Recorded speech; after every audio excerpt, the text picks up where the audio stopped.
I'm the Badger. Hey everyone, it is the Angry Honey Badger here, and it's time to take a look at another champion build video. Today we will be playing as Gnar in the top lane, and we're up against Gnosis. Should be fun. So what we're going to do in this build video is talk about his abilities, his runes, his items, his masteries, and his pros and cons, and a little bit you might want to know about playing Gnar if you're looking to try him out. So starting things off, we'll go over those abilities. We'll kick it off with his passive, which is his rage really that builds up. So as he gains his 100 fury, that's what causes him to transform.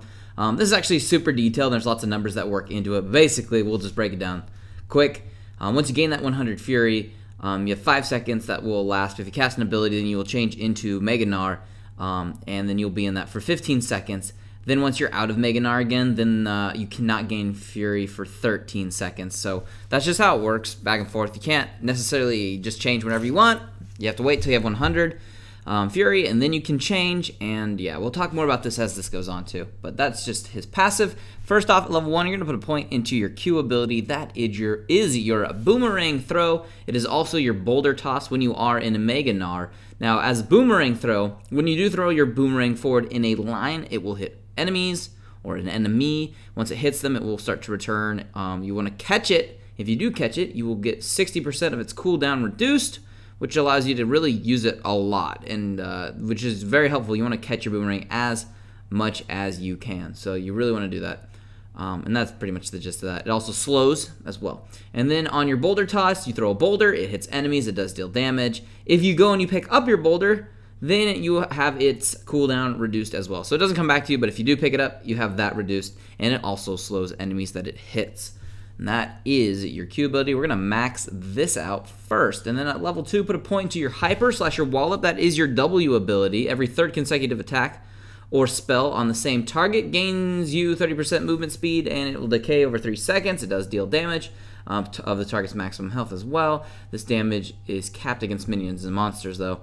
Gnar gains movement speed whenever it returns Mini Gnar form from Mega Gnar as well. And then a Wallop is what he does when he is in Mega Gnar. What happens is he basically slams down in front of him in a small area, and it will stun enemies and deal damage to them. Pretty helpful. Very good. And then at level 3, we put a point into Hop / Crunch, and that is his hop. When he hops off something, he does deal bonus damage, and it has the increased attack speed when he does that. And then when he does it in Mega Gnar form, he jumps on people, and it slows them. To break it down simply. Once again, you can read really in detail to his abilities. We do pick up a kill on Gnosis with the help of Ka there. Unfortunately, the Jaime comes over. I think he's going to kill off Ka. Yeah, Ka can't get out of there. So, yeah, that's what's happening. So that was our Hop and Crunch.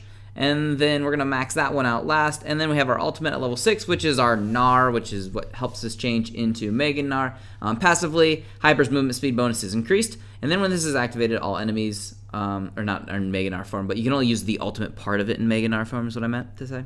When you activate this, when you are a Mega Gnar, you knock all enemies into a direction. It will deal damage to them, and it will slow them for a duration. If you do hit them into terrain, though, that slow is changed into a stun. So if you flip people into terrain, very helpful. It also does more damage when you do that too. So very helpful to flip people into those terrains. It's very helpful for throwing people really into just bad locations or into your team, or separating a team fight, or getting people off the squishies. You can use it in a few different ways. So that is what we are working on. So let's talk about the build just a tiny bit, since we did go over abilities and we got those out of the way. We have started with that Dorans Blade and a pot. We did that at level 1. Very helpful. Get some sustain, deal some poke, because you are ranged in Mini Gnar, which you are almost in probably about 80% of the time. So it's very helpful that you are capable of dealing damage while you're in just Mini Gnar form. And then our first item that we really wanted to build, I started off with the Phage, and it builds into the Trinity Force. I really like Trinity Force first on him. It helps with his even more insane mobility. He already has a lot anyways, unless he is in Mega Gnar. Mega Gnar's mobility isn't as good. Luckily, he does bring a ton of crowd control. There, we're going to go ahead and use the ultimate and flip the Gnosis into the wall, get him stunned, deal some damage to him. We get an assist on that, and we will pick up a kill on this Lulu as we go to chase her down. She gets hooked, and we just pretty much throw a standard at her and kill her. So I like picking up the Triforce first. It's very good. The mobility we get off of it from the Phage in it, and then the passive Sheen procs we can get all the time, whether it's from our Boomerang when we are in Mini Gnar form, or from Boulder Tosses, or from whatever when we're in Big Gnar form. He brings a surprising amount of damage to fights, so very, very helpful when that happens. And it's just a great item on him. I really do like it. Now, the next item that we are building, our laning phase was a little bit short in top lane. If you noticed, I took the tower in about 8 minutes, so I pushed it pretty fast against Nasus, which can kind of keep him down early a little bit if he can't farm too much. And what we're going to be building next is, we did pick up our Ninja Tabi. I want Ninja Tabi this game. They have a Zed, and Nasus, they have an ADC. You know, it's going to be significant for me to get Ninja Tabi, as will be a frontliner too, since when we go to fight as a team, we'll typically be in Mega Gnar form, which we have just turned into. We're actually going to jump in on this. Ashe, this game, is going to probably be one of the reasons why they may have lost. Her positioning isn't always the best, and we take advantage of that. There, I stun her and flip the other two back. We actually do hook into Nasus. The rest of the team will move in. This actually is a pretty sloppy fight. It's a 1-for-1 so far. I think we eventually come out on top. Yes, we do. Yeah, we do, because we kill Ashe. There goes Ashe, and they pick up another one in mid. So it was a little sloppy, but it still worked. But Mega Gnar is really going to be a good frontliner, so having the Ninja Tabi boots will be very helpful. Now, the next item that we are building on the list, we did pick up a Vampiric Scepter, and we did build that into our Bilgewater. That will be building into a Blade of the Ruined King.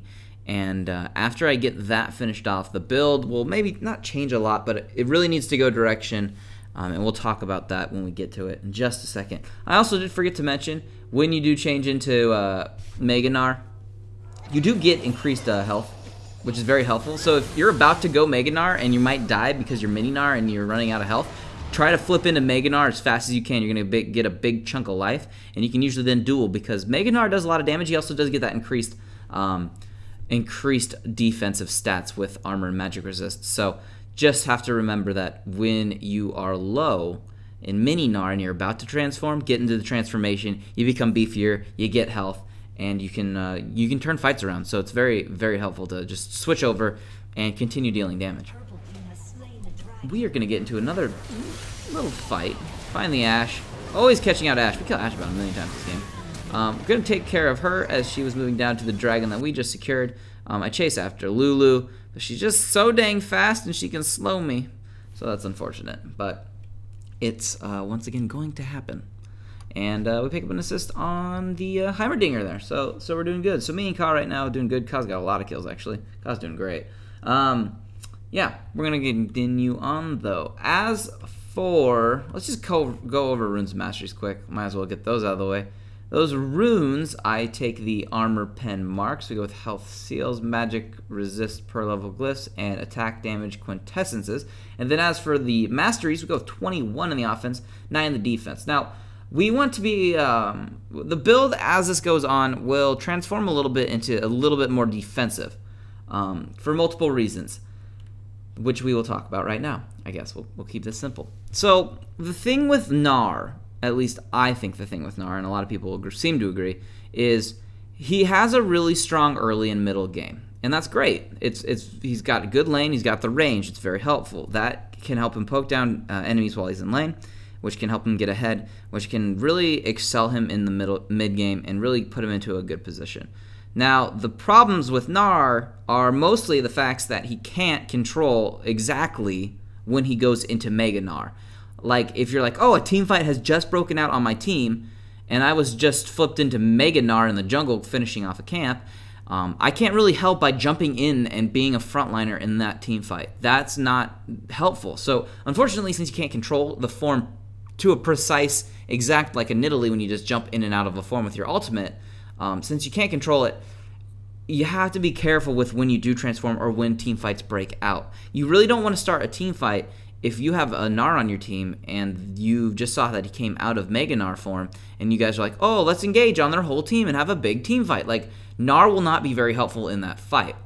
So one thing I like to do with Gnar is we get a couple items early that will help us with damage, and then we convert the build over into more of a frontliney, tanky, still dealing damage direction. So that's what we're doing right now. We've actually just started building the components of Eranduin's Omen, which will help us be tanky when we are in that frontline form. Or if we can't get to it, we at least are somewhat tanky when we're still dealing damage as Mini Gnar. So It's just this weird kind of balance you want.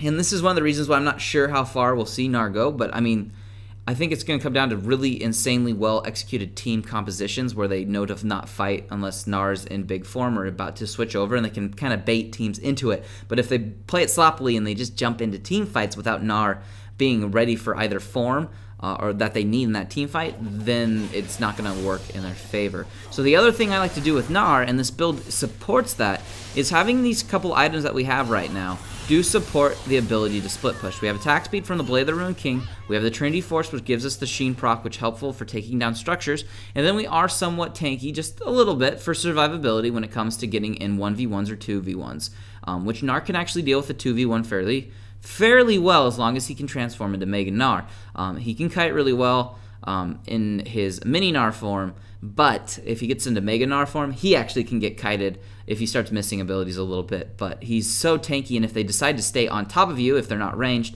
then you'll usually do just fine. So the build really kind of pertains to doing all of these different things depending on what your team's looking for and how you can coordinate with your team.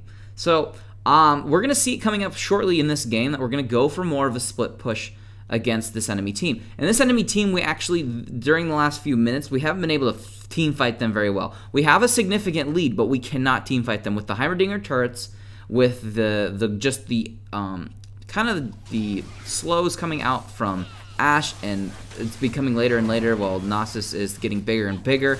We're having a hard time taking out this team. We're actually going to have a hard time here. They are not really worried about us on this Baron. We have gold leads, but we cannot. We're having a hard time with the enemy team. So we're going to go ahead and move in here. We do pick up the kill on Ashe, which is helpful, and we're working on Lulu. She can get away. No, I think she's going to die.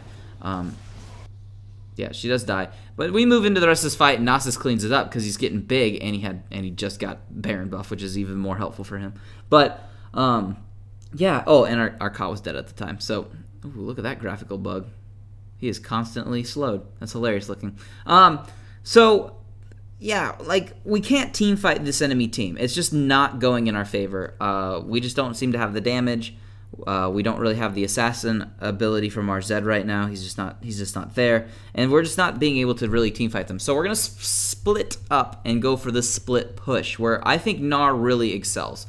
So I personally think his greatest strengths will be as a split pusher, or are as a split pusher. I love him in this role because if somebody shows up, you can kite them out as mini Gnar, and if they engage and you turn into Mega Gnar, you can do quite well, and you can kind of move back and forth. So right now, we're going for the split push. I've told the team, I chatted it out. I'm going to find Ashe once again. They should not be leaving their ADC as the person who deals with the split push. She should be with the team. Gnosis should be dealing with the split push, and he has teleport. He should be able to teleport in to his team if he can deal with me, or he has to give up an objective. So we're going to split up and go for the split push. They have closed that gold gap a little bit, and we're going to need to resort to that, which I think is where Gnar excels. So what we've done, continuing with the build, is we've built a Maw of Malmortius. Now, if this was a heavier AP comp team or a burstier AP comp team, I would actually go with a Banshees Veil.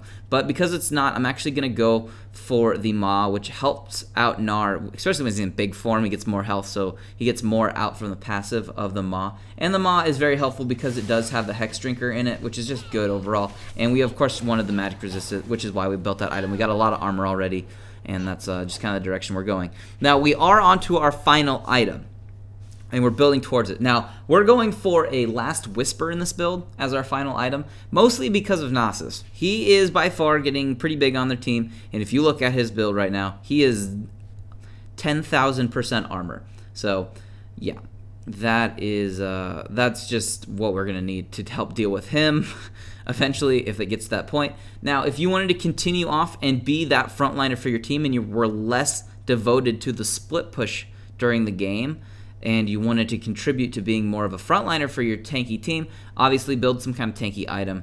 Multiple choices here. You could go with like a Warmogs. You could go with just more armor or magic resist, depending on which one you needed. So building that will definitely put you in a good spot. Here we're going to catch out 2 of them while we have all their inhibitors pretty much down. And you can't be pushed that far out of your base if your inhibs are down. You're going to get caught out. So that is what we're doing. The split push worked, by the way, if you couldn't tell on the mini-map while that was going on, while I was talking. I got the top one, they got the bot one, they had to move off of me, they had to move down to them, and then we just kept stringing them out. As long as we played with them having to run across their base, we were getting objectives, and it worked out really well. And they overcommitted to a slight chase, just going out from bottom lane a little bit. So the split push actually was super effective for us. After we were losing, I think, the last 2 or 3 team fights, we weren't doing anything, and I was like, we gotta change over. We can't team fight them at this point. We gotta split. And that's what's going to happen. Mastery pages, they're up here right now.